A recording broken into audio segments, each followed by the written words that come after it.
Kataguiri, do Missão, e comigo, aqui nessa missão, inclusive, está o jornalista Marco Antônio Sabino. Sabino, boa tarde, bem-vindo por aqui ao Tarde Band News. Boa tarde, Paula, obrigado, um prazer.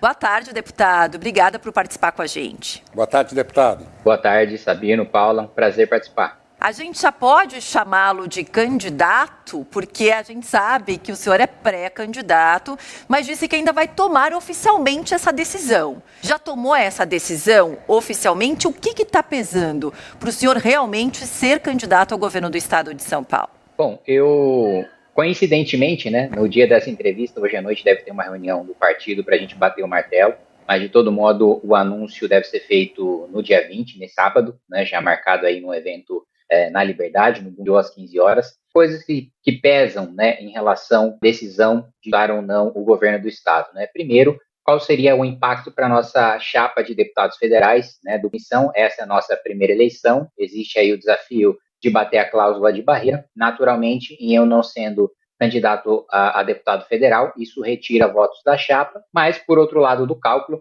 sendo candidato a governador, falando sobre o partido, inclusive, no primeiro e mais importante debate, que é o debate da Band, falando sobre o nome do partido, as propostas do partido, sobre o candidato à presidência da República, sobre a minha própria candidatura e propostas para o governo do Estado e também sobre a chapa de deputado federal e estadual, isso pode compensar, em parte, né, a minha não disputa aí para a Câmara dos Deputados, além de a gente realmente acreditar que um excelente espírito do tempo para o Partido Missão nessas eleições, dado o crescimento exponencial aí da candidatura do Renan Santos à presidência da República. Deputado, para manter o Estado saudável, o senhor cortaria gastos? Onde o senhor cortaria? Não, como eu coloquei para você, primeiro ponto é a reforma administrativa. Né? Se você deixa a carreira mais longa, isso significa que a carreira inicia com um salário menor e você demora mais para chegar no topo da carreira, porque quando a gente vê, é óbvio que existem exceções, tá? Mas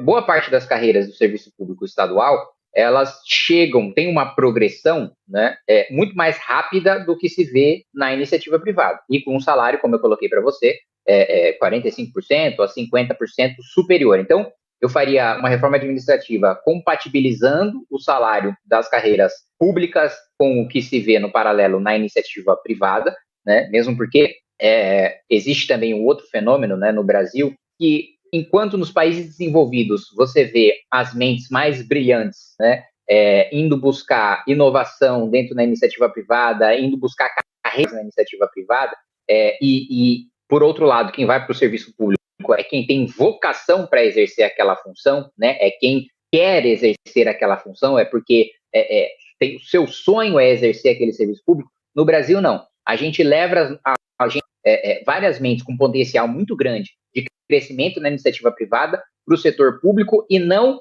porque elas amam aquela função do setor público, mas porque elas amam o salário e a estabilidade daquela função. Então, a compatibilização com os salários da iniciativa privada, primeiro abriria espaço fiscal e depois melhoraria a eficiência do serviço público a partir do momento que ela tem um salário compatível com o da iniciativa privada e só vai para o setor público aquele que, de fato, tem a vocação para ir. Óbvio que isso não é absoluto, óbvio que isso tem exceções, mas o princípio geral é esse. E do outro lado, reforma previdenciária também no regime próprio que nós temos no estado de São Paulo, que é incompatível com, por exemplo, o INSS, né, uma aposentadoria comum, em que se trabalha mais para receber menos, e é injusto do ponto de vista orçamentário, né, e mesmo do ponto de vista de justiça, no conceito geral, né, o trabalhador da iniciativa privada ser mais pobre, não ter estabilidade e ter que trabalhar mais tempo para receber menos, quando, do lado de vista do regime próprio,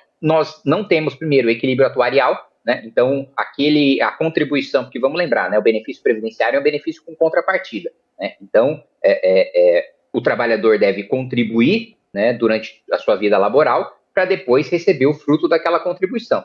O desequilíbrio que a gente tem hoje a contribuição que é dada é incompatível com o benefício que é concedido depois. O benefício acaba ficando mais caro do que a prestação que foi dada durante aquela vida no serviço público. Então, a minha avaliação também abriria espaço por meio da reforma previdenciária e, por fim, reforçando também, barrando todos os projetos e revogando os já aprovados em relação a penduricalhos, privilégios, indenizações indevidas para o Ministério Público, para a Defensoria Pública, para o Judiciário, Tribunal de Justiça de São Paulo, e para os procuradores também do Estado, para as carreiras jurídicas do Estado. O senhor uma vez disse que política é guerra. O senhor acha mesmo isso? O senhor continua com esse pensamento? Como conciliar esse pensamento com a cadeira de governador? Bom, quem disse isso não fui eu, foi Winston Churchill, né? Eu estava repetindo a frase dele de que a política é como a guerra, né? Não menos excitante, não menos violenta, mas é uma guerra em que você pode morrer várias vezes. Essa foi mais ou menos a frase. E que de fato é, né? A guerra, a política, ela veio para substituir a guerra, não à toa. Como se chama o período eleitoral? Campanha. Campanha vem de guerra, né? De campanha vem das conquistas de territórios. Então, assim, a natureza da disputa pelo poder, ela é uma natureza que, antes da política, ela era violenta. Não deixou de ser uma guerra, apesar de uma guerra civilizada, a partir do momento da existência da política. E não é nada incompatível com a cadeira de governador você constatar esse fato. E não é uma opinião, é um fato. A disputa pelo poder, ela é e sempre será agressiva. Ela é e sempre será e sempre envolverá um debate incisivo, duro. Agora, ser duro e ser incisivo não é falta de capacidade, não é sinônimo de falta de capacidade para dialogar e para construir. Eu sou um dos deputados que mais aprovou relatórios de projetos de lei e projetos de lei do Congresso Nacional. E eu sou o líder de uma bancada de um homem só, né? O Partido Missão só tem um deputado, eu. E ainda assim eu consegui aprovar mais projetos da base do governo, que tem maioria aqui dentro, do que deputados bolsonaristas, que tem no PL lá os seus 60, 70 deputados, mais alguns quebrados ali de outros partidos, por causa da minha capacidade de construir. Então, na hora de disputar o poder, é evidente que política é guerra. Ele precisa derrotar o seu adversário para você instituir a visão de Estado que você tem, né, dentro da sua cosmovisão, implementar isso no programa de governo. Agora, um outro momento é o momento de governar. E aí o momento de governar é o momento de construir, é o momento de articular. E isso, da minha experiência de 7 anos dentro do Congresso Nacional, eu demonstrei ser capaz de fazer. Candidato, eu não posso deixar de começar essa sabatina perguntando ao senhor sobre aquele que é o assunto que domina hoje a preocupação da população, a questão da segurança pública. Que planos o senhor tem para a segurança pública e, especificamente, como é que seria o combate do governo do Estado numa eventual gestão sua contra o crime organizado? Bom, o combate ao crime organizado hoje é a principal pauta do Partido Missão e seria uma das minhas principais bandeiras aí na candidatura ao governo do Estado, né? Primeiro, acredito que nunca houve tanta sensação de insegurança no Estado de São Paulo e no Brasil como agora. Recentemente eu aprovei um projeto de lei na Câmara dos Deputados, que já foi sancionado, já é lei hoje, de aumento de pena de furto, roubo e receptação. Então, o meu compromisso com a pauta e minha capacidade de entrega de resultado na pauta, eu comprovo com o meu próprio trabalho aqui dentro da Câmara. Ontem mesmo aprovei a urgência de um projeto que interrompe a prescrição no caso de fuga de condenado, né, que é uma coisa impensável, parece uma obviedade, né? Se uma pessoa foge, o Estado deveria ter o direito de encontrá-la e puni-la a qualquer tempo. Hoje não. Hoje um presidiário sai da cadeia e se ele escapa por tempo suficiente, dependendo do crime que cometeu, evidentemente, o Estado perde o poder de puni-lo, ou seja, ele fica solto para sempre e mesmo se ele se apresentar, fala, olha, fui eu que fugi da cadeia, cometi aquele crime, como o crime prescreveu, ele não pode mais ser punido. Em relação ao governo do Estado de São Paulo, eu acho, primeiro, que é preciso fazer uma integração de câmeras com inteligência artificial por todo o Estado. Porque hoje nós temos lista em que as câmeras reconhecem placas de carros e de motos que são frias, ou que foram roubados, ou que foram furtados, mas isso não é o suficiente para combater o principal crime, né, que nos atinge hoje no Estado de São Paulo, que é o roubo. Né? A gente precisa ter a identificação do rosto do sujeito. A experiência que nós temos na cidade de São Paulo com o Smart Sampa e que outras cidades também adotaram ali, que é o caso de São Caetano, o caso de Indaiatuba, foi muito bem sucedida, né, do uso da inteligência artificial para fazer o reconhecimento facial, e eu acredito também que deva haver uma integração do sistema de segurança, da Secretaria de Segurança Pública de São Paulo com o sistema Cortex, também do Ministério da Justiça, para que todas as lideranças do crime organizado que já estejam com mandado de prisão expedido não consigam mais nem entrar e nem sair do Estado de São Paulo. Porque Como a gente tem algumas cidades que possuem esse sistema e outras que não possuem, os criminosos, basicamente, eles saem das cidades que possuem, para não serem pegos, para não serem presos, e vão para as que não possuem. Se a gente tiver isso em todo o estado, eles vão ser obrigados a sair do estado, os foragidos dificilmente vão conseguir permanecer no estado nessa situação. Um outro ponto que eu acho importante também é ter a colaboração dos municípios. E eu acho que a gente poderia, na parte de distribuição discricionária do ICMS, enviar mais recursos para cidades que tiverem os melhores, a melhor melhoria nos indicadores. Os municípios, a gente sabe hoje, já foi reconhecido pelo Supremo Tribunal Federal e pelo Congresso Nacional, que existe também a competência dos municípios em relação à segurança por meio das guardas municipais, que são polícias, na realidade, polícias municipais, e fazer uma premiação, né, e um incentivo para que as cidades que trouxerem os melhores indicadores, aquelas que tiverem o maior aumento naquele indicador, então, se a cidade está numa situação de calamidade, tem uma melhora, ela recebe um reforço para fazer um investimento em segurança pública. Se a segurança pública daquela cidade já é boa, a gente não vai premiá-la por já estar numa boa situação, mas se ela melhorar ainda mais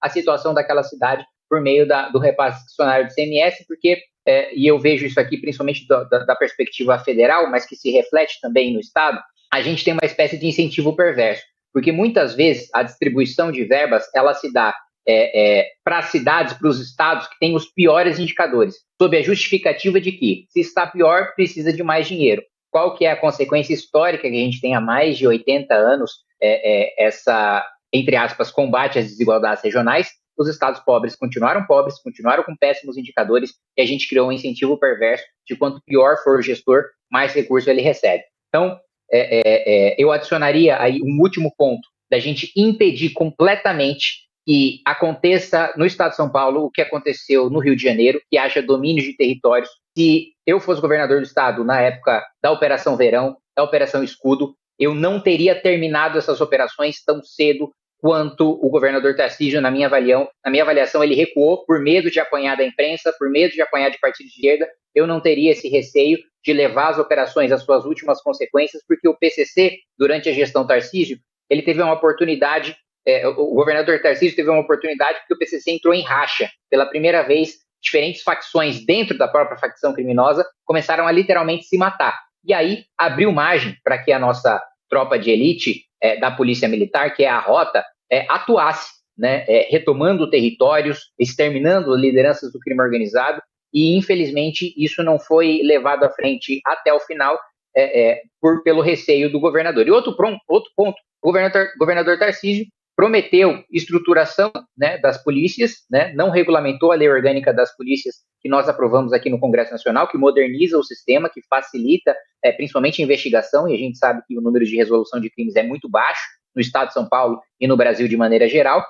Não deu o reajuste salarial que prometeu. Polícia de São Paulo, o estado de São Paulo paga o salário de polícias militares de outros estados por causa do nosso pacto federativo, mas a nossa própria polícia tem uma remuneração muito baixa comparada com outras, ao mesmo tempo os equipamentos. A gente precisa de drones para a polícia científica, a gente precisa de cromatógrafos, que é o equipamento que identifica as substâncias químicas da droga, para passar para o rol de drogas da Anvisa, e evitar que apreensões de droga não sejam consideradas tráfico, porque aquela substância não está no rol da Anvisa. Existem várias medidas que a gente pode tomar para melhorar a segurança pública do Estado de São Paulo, que tendo, na minha avaliação, a melhor polícia militar, a melhor polícia científica, a melhor polícia penal, a melhor polícia civil, um dos melhores ministérios públicos, teria a capacidade de ter uma segurança muito melhor e muito superior a outros estados. E, infelizmente, mesmo que a gente viva uma situação de insegurança no Brasil todo, no estado de São Paulo, ele poderia estar melhor em relação a outros. Deputado, o senhor falou de várias iniciativas que tomaria como governador eleito para melhorar a segurança aqui, porque por mais que os números mostrem que diminuíram os assaltos, as mortes, enfim, a sensação da população é outra e isso realmente reflete até mesmo em pesquisas. Mas o senhor falou também em muitos investimentos, né? Como drones, como as câmeras, como colocar fiscalização para membros do PCC não saírem do estado de São Paulo. Da onde sairiam esses investimentos, deputado? Bom, vamos lá. A relação sobre equilíbrio fiscal, né? Eu gostei que as duas primeiras perguntas foram em relação a isso, porque são as minhas duas áreas de especialidade aqui dentro da Câmara dos Deputados, né? Tanto as finanças públicas, como também a segurança pública. Quando a gente tem a análise sobre a dívida consolidada líquida do Estado de São Paulo em relação à receita corrente líquida do Estado, em 2022, ela atingiu, né, antes do governo Tarcísio, atingiu o menor valor da série histórica que começou aí em 1997. Então, nós tivemos o melhor resultado em 2022, desde 1997.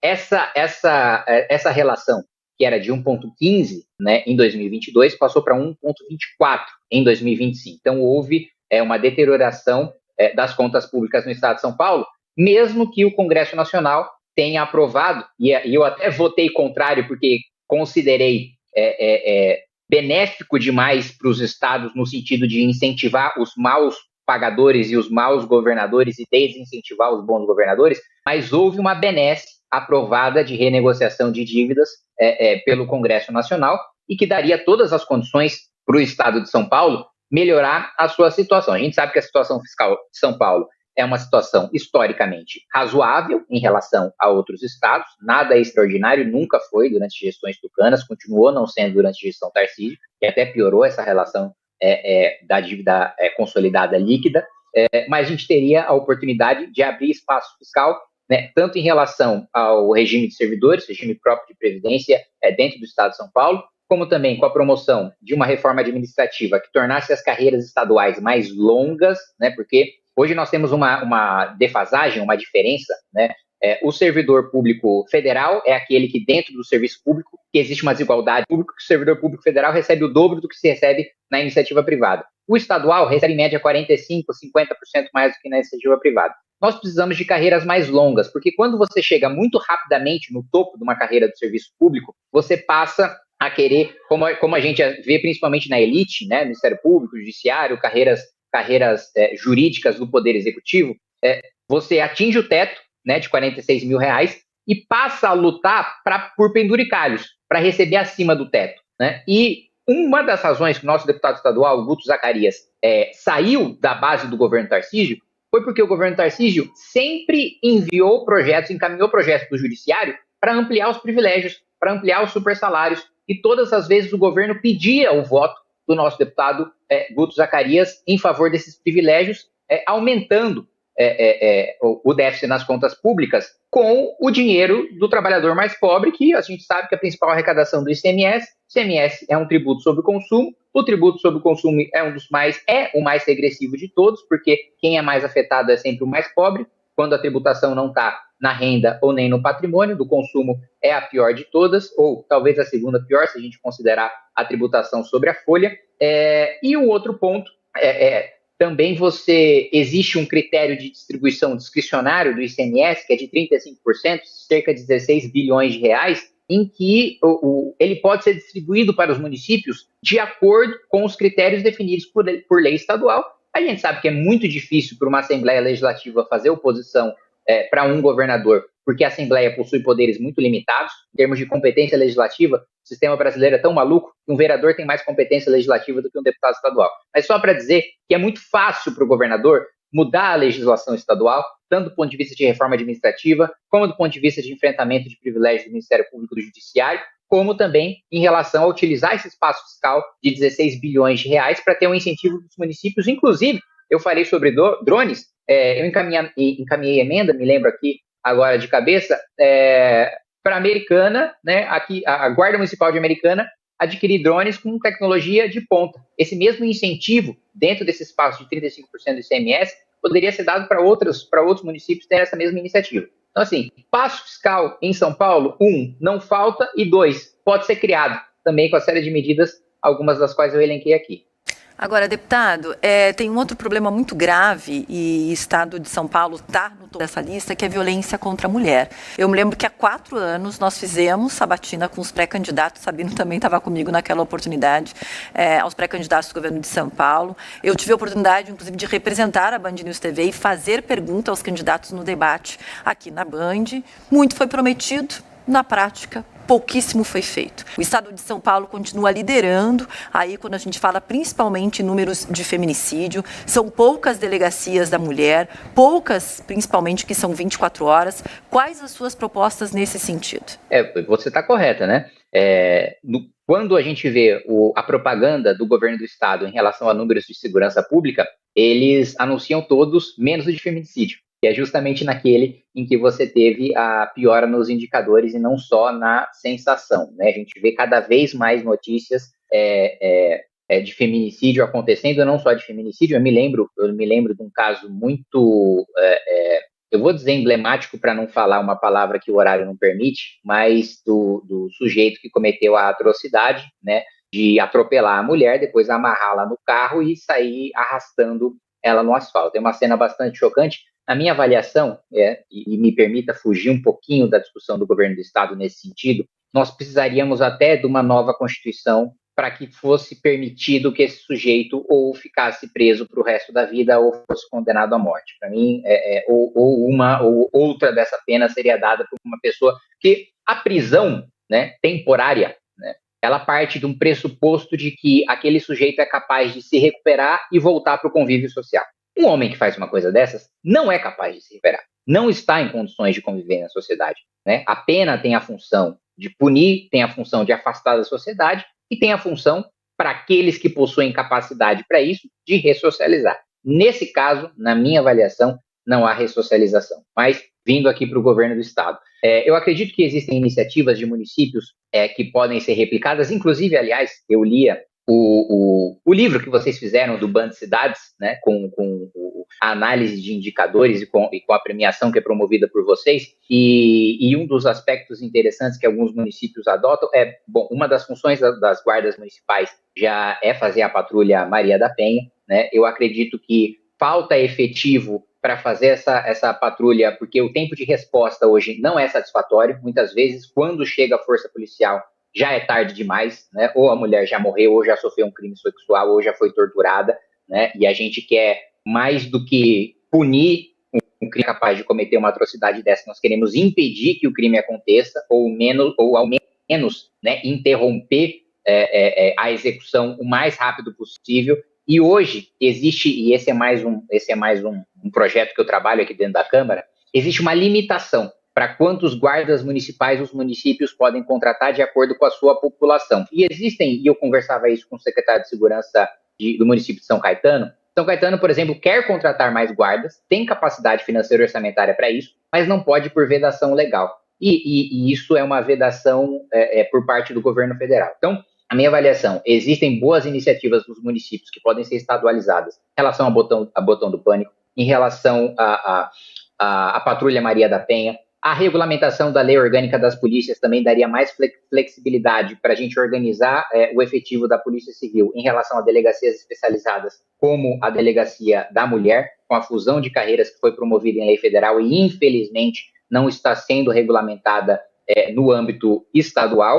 E, ao mesmo tempo, eu acredito que iniciativas como você ter ali o botão de pânico no ônibus, né, num lugar em que geralmente as mulheres ficam mais vulneráveis, né, em locais mais... E eu também sou um dos adeptos, né, da teoria das janelas quebradas digamos assim, um curioso em relação ao estudo da economia do crime de Gary Becker, de entender também que existe um papel de zeladoria dentro da segurança pública, de que o criminoso ele é como um rato, ele gosta de lugar sem iluminação, sujo e vazio. Então, o máximo que a gente puder dar vida para os locais públicos, o máximo que a gente puder, e entra nesse sentido programas de habitação, programas de zeladoria urbana, programas de iluminação pública, tudo isso integrada para a gente impedir os crimes especialmente cometidos contra as mulheres, que são aqueles que nós temos os piores indicadores, mas isso melhora a segurança pública de maneira geral. E só para fechar, aproveitando o gancho de segurança pública e de necessidade de projetos aqui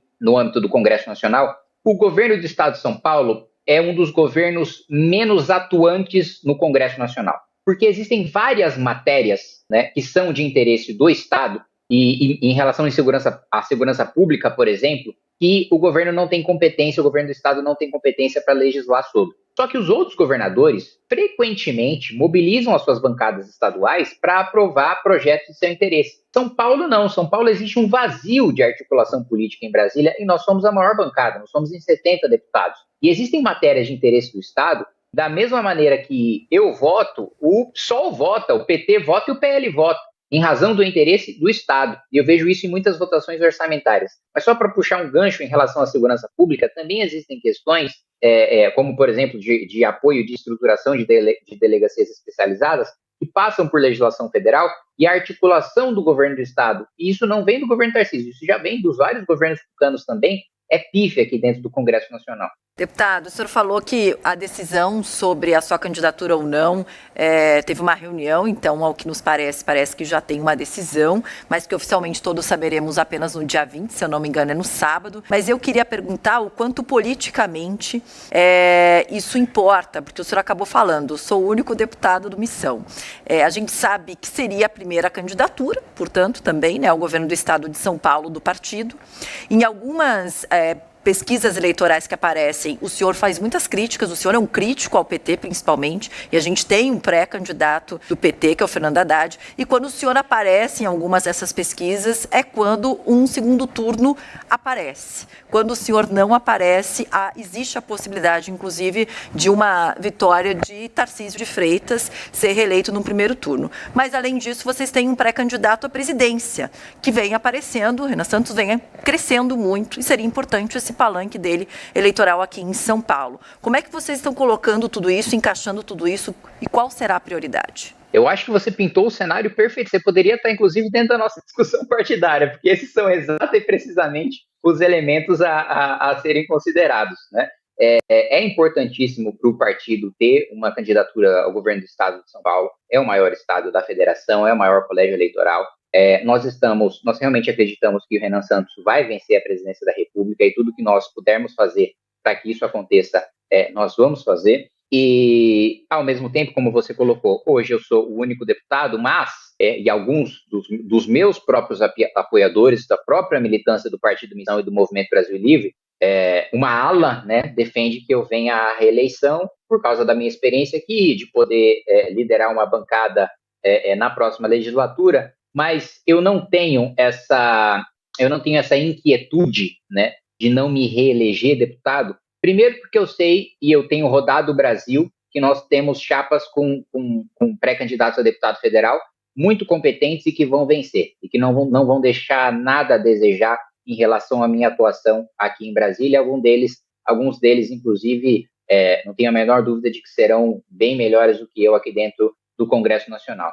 Segundo, porque eu não acho que também a minha participação na chapa de deputado federal seja fatal, né, para o partido. A minha não participação seja fatal, porque, para além de excelentes quadros que nós temos e devem ser eleitos com votos próprios, o desempenho da candidatura do Renan à presidência da República também deve trazer muito voto de legenda, né? Também deve trazer muito voto daquelas pessoas que não escolhem especificamente o seu candidato a deputado federal, deputado estadual, apenas seguem o mesmo número do partido do seu candidato à presidência da República, e eu acredito que isso vai fortalecer muito o partido. A gente tem considerado isso nos nossos cálculos. Por outro lado, né, é uma eleição muito difícil, é uma eleição improvável, né?